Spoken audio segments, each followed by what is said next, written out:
श्रीराम स्वरूपात, कधी योद्ध्याच्या स्वरूपात। ही दृश्य पुण्यातली रुद्र गर्जना ध्वज पथक या ठिकाणी आपण पाहतोय। ढोलताशा पथक पाठोपाठ ध्वज पथक यांचं अत्यंत शिस्तबद्ध असं सादरीकरण।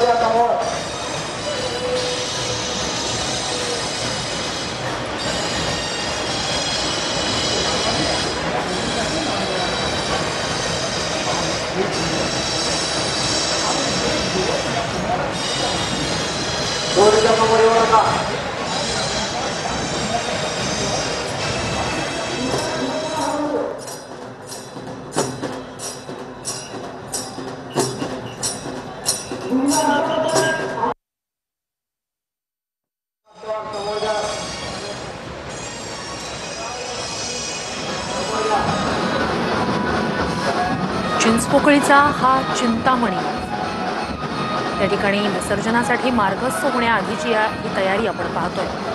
चिंचपोकळीच्या चिंतामणीची विसर्जन मिरवणूक थोड्याच वेळात सुरुवात होईल आणि त्याआधीची ही विसर्जन मिरवणुकीसाठीची तयारी गणेश मंडळाच्या पदाधिकाऱ्यांची सगळी लगबग या ठिकाणी आपण पाहतोय। चिंचपोकळीचा हा चिंतामणी आहे आणि यंदा छत्रपती संभाजी महाराजांच्या शौर्याला मानवंदना या गणपतीच्या देखाव्यातून करण्यात आलेली आहे।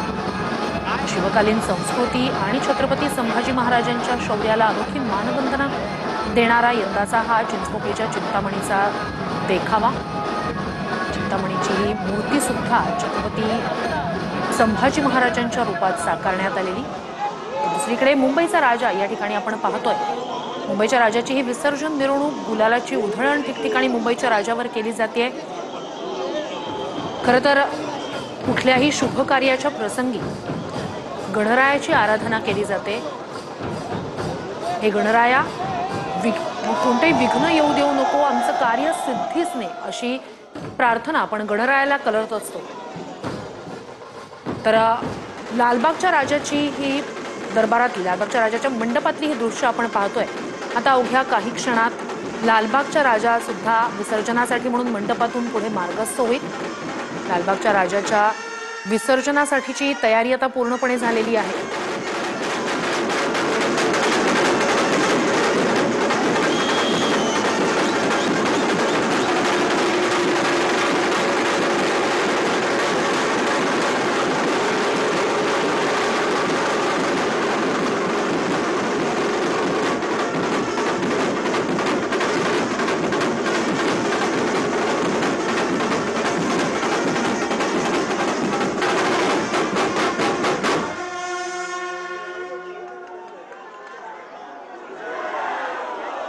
लालबागच्या राजाच्या विसर्जन मिरवणुकीसाठीचा हा उत्साह आपण पाहतोय।